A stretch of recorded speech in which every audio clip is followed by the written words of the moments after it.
اگرچہ بہت سے لوگ جواں مرگی کا شکار ہونے والی پروین شاکر کو 80 اور 90 کی دہائی کی معروف ترین شاعرہ کے طور پر ہی جانتے ہیں، لیکن یہ بھی ایک حقیقت ہے کہ انہوں نے سول سروس میں بھی اپنا ایک نام اور مقام پیدا کیا اور انہیں ایک بہترین آفیسر تسلیم کیا گیا۔ یہ حقیقت ہے کہ محبت اور خوشبو کی شاعرہ کہلانے والی پروین شاکر CSS کا امتحان پاس کرنے کے بعد سن 1982-83 میں سول سروسز اکیڈمی میں بہترین پروبیشنر آفیسر قرار پائی تھی۔ پروین شاکر بعد ازاں پاکستان کسٹمز میں شامل ہوئیں اور سن 1986 میں اسلام آباد میں FBR کی سیکنڈ سیکرٹری کے عہدے پر فائز ہو گئے۔ سن 1976 میں ان کی پہلی کتاب خوشبو کو آدم جی ایوارڈ سے نوازا گیا، جبکہ انہیں پرائڈ آف پرفارمنس بھی ملا۔ پروین شاکر کا سن 1976 سے سن 1994 تک کا عرصہ سرکاری ملازمت اور ایک شاعرہ کے طور پر پبلک سیکٹر میں ان کے بے مثال کام کی عکاسی کرتا ہے۔ اردو ادب کے منفرد لہجے کی حامل پروین شاکر 24 نومبر سن 1952 کو کراچی میں ایک مذہبی گھرانے میں پیدا ہوئیں۔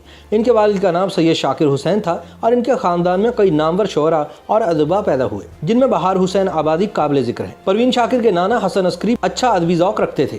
انہوں نے بچپن میں پروین کو کئی شعراء کے کلام سے روشناس کرایا۔ پروین ایک ہونہار طالبہ تھیں۔ دوران تعلیم وہ اردو مباحثوں میں حصہ لیتی رہیں۔ اس کے ساتھ ساتھ وہ ریڈیو پاکستان کے مختلف علمی اور ادبی پروگراموں میں بھی شرکت کیا کرتی تھیں۔ انہوں نے انگریزی ادب اور زباندانی میں گریجویشن کیا اور بعد میں انہی مضامین میں جامعہ کراچی سے MA کی ڈگری حاصل کی۔ سرکاری ملازمت شروع کرنے سے پہلے 9 برس تک شعبہ تدریس سے منسلک رہیں اور سن 1986 میں کسٹم ڈپارٹمنٹ CBR اسلام آباد میں سیکنڈ سیکرٹری کے طور پر اپنی خدمات انجام دینے لگیں۔ سن 1990 میں امریکہ کے ٹرینٹی کالج سے تعلیم حاصل کی اور سن 1991 میں ہارورڈ یونیورسٹی سے پبلک ایڈمنسٹریشن میں ماسٹرز کی ڈگری حاصل کی۔ پروین شاکر کی شادی ڈاکٹر نصیر علی سے ہوئی، جن سے انہوں نے بعد میں طلاق لے لی۔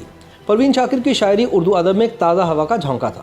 ان کی منفرد شاعری کا موضوع عورت اور محبت ہے۔ ان کے مجموعہ کلام میں خوشبو، صد برگ، خود کلامی، انکار اور ماہ تمام قابل ذکر ہیں۔ پروین شاکر کو اردو کی منفرد لہجے کی شاعرہ ہونے کی وجہ سے بہت ہی کم عرصے میں وہ شہرت حاصل ہوئی جو بہت کم لوگوں کو ملتی ہے۔ پروین نے ابھی شاعری کے میدان میں بہت آگے جانا تھا، لیکن 26 دسمبر سن 1994 کو ٹریفک کے ایک حادثے میں اسلام آباد میں محض 42 سال کی عمر میں وہ خالق حقیقی سے جا ملی اور اسلام آباد ہی کے مرکزی قبرستان میں آسودہ خاک ہوئی۔ اگرچہ پروین شاکر کو گزرے کئی برس بیت گئے، لیکن اپنے خوبصورت اشعار کے ذریعے وہ ہمیشہ مہکتی رہیں گی۔